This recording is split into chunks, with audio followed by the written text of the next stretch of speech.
বিদ্যুৎ জ্বালানি মন্ত্রণালয় হচ্ছে দেশের অন্যতম দুর্নীতিবাজ মন্ত্রণালয়, যার প্রত্যেকটা ইট পাথরের সাথে হাজার হাজার কোটি টাকা জড়িত, 1-2 কোটি টাকা জড়িত না। দেখেন, ষড়যন্ত্রে যেতে চাই না। প্রথম কথা হচ্ছে যে এর আগের যে অসৎ এবং দুর্নীতিবাজ যে জ্বালানি মন্ত্রী ছিল, তাদের কমন সেন্সের মধ্যে জিনিসটা পড়ে না যে বিদ্যুৎ প্রকল্পে আমার কোনো কিছু ইম্পোর্ট করতে হবে না, সেখানে আমার খরচ বাড়বে কিভাবে? আমার তেল আনতে হবে না, আমার গ্যাস আনতে হবে না, আমার কয়লা আনতে হবে না, ডিজেল আনতে হবে না, সবই বাংলাদেশের। আল্লাহ এমন একটা দেশ বানায় দিচ্ছে যে আপনার সূর্যের আলো কিনতে হয় না, বাতাস কিনতে হয় না, বর্ষার পানি কিনতে হয় না, নদী কিনতে হয় না।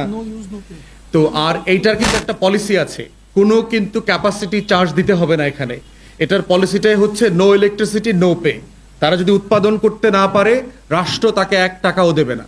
আপনার যে উৎপাদন খরচ আছে, আপনি কয় টাকায় কিনছেন, এটা একটা স্বচ্ছ প্রক্রিয়াতে হয়ে গেছে, যেটা কিন্তু কুইক রেন্টাল মডেলের না। অতএব সেই জায়গাতে এটা কেন হচ্ছে না, এটাই হচ্ছে আমাদের প্রশ্ন। ষড়যন্ত্র হচ্ছে কিনা এই ব্যাপারে আমরা এখনই মন্তব্য করতে চাই না, কারণ ব্যক্তিগতভাবে ওনাকে আমরা সৎ মানুষ হিসাবে জানি, পেশাদার হিসাবে জানি, কিন্তু ওনার এই আচরণটা মোটেই পেশাদার সুলভ মনে হচ্ছে না।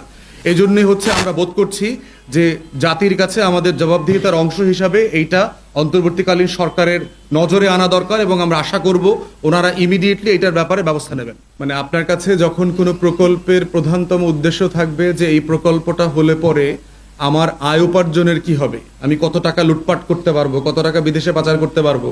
আপনারা দেখেছেন যে এই যে রূপপুর পাওয়ার প্ল্যান্ট দিয়ে ইতিমধ্যে $5 বিলিয়ন লুটপাট করে ফেলছে আওয়ামী পরিবারের সদস্যরা। তো এই বাস্তবতায় হচ্ছে যে প্রত্যেকটা প্রকল্পেই এইরকম একই রকম দেখতে পাচ্ছি। ইভেন ধরেন যে আপনি যদি কয়লা থেকে বের হয়ে আসতেও চান, আপনাকে তো একটা সময় নিতে হবে। তো কয়লা বিদ্যুৎ আপনি বড় পুকুরেতে শুরু করে শেষ করলেন না কেন? আপনি কেন কয়লা বিদ্যুৎ রামপালে করলেন, অন্য জায়গাতে করলেন, কিন্তু আবার আমদানি নির্ভর কেন করলেন?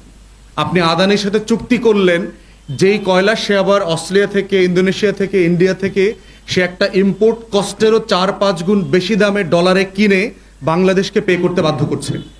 তাহলে আপনি বড় পুকুরিয়ার কয়লা তুলে বড় পুকুরিয়াতে বিদ্যুৎ কেন্দ্র কেন করছেন না? আমাদের কয়লার মান তো অনেক ভালো। তো আপনি যদি কয়লা বিদ্যুৎ করেনও, সেটাও তো আপনার কারেক্ট পলিসির ভিত্তিতে হইল না। আর চলে আসার প্রকল্প হচ্ছে যে আমি বোধ করছি যে আমলাদের মধ্যে এবং রাজনৈতিক নেতাদের মধ্যে একটা হলো বুঝের ঘাটতি আছে, দেশপ্রেমের ঘাটতি আছে, লুটপাট সবসময় মাথায় কাজ করে। বিদ্যুৎ জ্বালানি মন্ত্রণালয় হচ্ছে দেশের অন্যতম দুর্নীতিবাজ মন্ত্রণালয়, যার প্রত্যেকটা ইট পাথরের সাথে হাজার হাজার কোটি টাকা জড়িত, 1-2 কোটি টাকা জড়িত না। তাই আমরা বোধ করছি, বারবার যেটা বলেছি, এখান থেকে সরকারকে ফিরে আসতে হবে। Easy bike, auto, nosimon, Korimon, যাদের কথাই লক্ষ লক্ষ মানুষ তো এদের উপর রুটি রুজি করে বেঁচে আছে। হুট করে কোনো কিছু করবার সিদ্ধান্তটা সঠিক সিদ্ধান্ত না। ইভেনচুয়ালি হয়তো একটা পরিবেশ বান্ধব গণপরিবহনের দিকে আমাদের সবাইকে যেতে হবে, কিন্তু একটা ট্রানজিশন নিয়ে যেতে হবে। যে একইভাবে যেভাবে হকারদের ব্যাপারে আমরা বলছি যে একটা রাষ্ট্রে হকার বেইজ ইকোনমি, অর্থনীতি সমাধান না, কিন্তু আপনি ঢাকার 15 লক্ষ হকারকে তো কালকে পুলিশ দিয়ে উঠাই দিতে পারেন না, এটা আবার সমাধান না। আমরা পার্বত্য চট্টগ্রামে অথবা সারা বাংলাদেশে ইটের ভাটার বিপক্ষে, আমরা চাই যে এটা পরিবেশ বান্ধব হোক, কিন্তু আপনি 4000 ইটের ভাটা তো 24 ঘন্টা নোটিশ দিয়ে বন্ধ করে দিতে পারেন না। আপনি পলিথিনের বিপক্ষে আমরা সবাই, কিন্তু আপনি 24 ঘন্টা নোটিশে তো পলিথিন বন্ধ করে দিতে পারেন না। তো এই যে প্রসেস কাজের, এই প্রসেসটা আমাদের সরকারগুলো বুঝে উঠতে পারতেছে বলে মনে হচ্ছে না। এই জন্য অন্তর্বর্তীকালীন সরকারকে আমরা বলেছি যে এই কাজগুলো করতে হইলে একটা গ্র্যাজুয়াল প্রসেসে করতে হবে। যে যে খাতে আছে তার বিকল্প রুজির ব্যবস্থা না করে, কাউকে পুনর্বাসন না করে, তাকে যদি ওইখান থেকে বাস্তুচ্যুত করা হয়, সেটা ইনসাফ হবে না। তাই ব্যাটারি চালিত রিক্সার ব্যাপারে 2টা কথাই আছে, একটা হলো তাদের নিরাপত্তার ব্যাপার আছে, আবার দ্বিতীয়ত রুজিও আছে। এই দুটো নিয়ে একটা ভারসাম্য তৈরি করে তারপর এটা বাতিল করতে হবে। এছাড়া গণপরিবহনের দিকে যাওয়া যাবে বলে আমি মনে করছি না।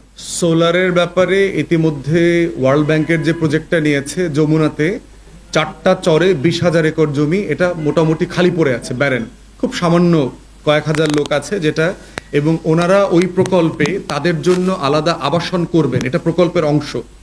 তো যেটা হচ্ছে, জমির মালিক যেহেতু সরকার, রাষ্ট্র, চরের জমির মালিক, তাকে কিন্তু আপনার অ্যাকোয়ার করবার নামে কাউকে 3 গুণের জমির দাম টাকা দিতে হচ্ছে না। এখানে আমার টাকা বেঁচে যাচ্ছে। বাংলাদেশে 3 শতাধিক চর আছে, যেই চরগুলো ইতিমধ্যে আপনার বেদখল হয়ে আছে বা এখানে কেউ থাকছে না, গাছপালা জমে আছে। এই জন্য এই নবায়নযোগ্য জ্বালানির ক্ষেত্রে আমরা প্রস্তাব করেছি, যেখানে মানুষ থাকেন না, খালি জায়গা এবং খাস জমি এইগুলোকে প্রায়োরিটি দেওয়া, কাউকে যেন বাস্তুচ্যুত না করা হয়, আবার রাষ্ট্রের বেশি পরিমাণ টাকাও যেন অপচয় না হয় এটা।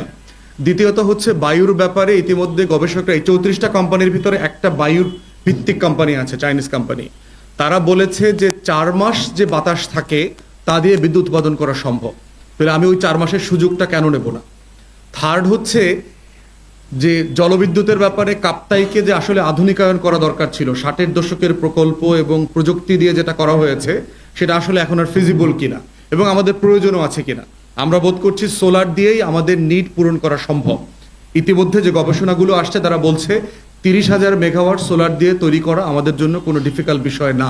তাহলে আমার দরকার 17-18,000, আমি কুইক রেন্টালি বা কেন যাব? আমি ফসিল ফুয়েলি বা কেন যাব?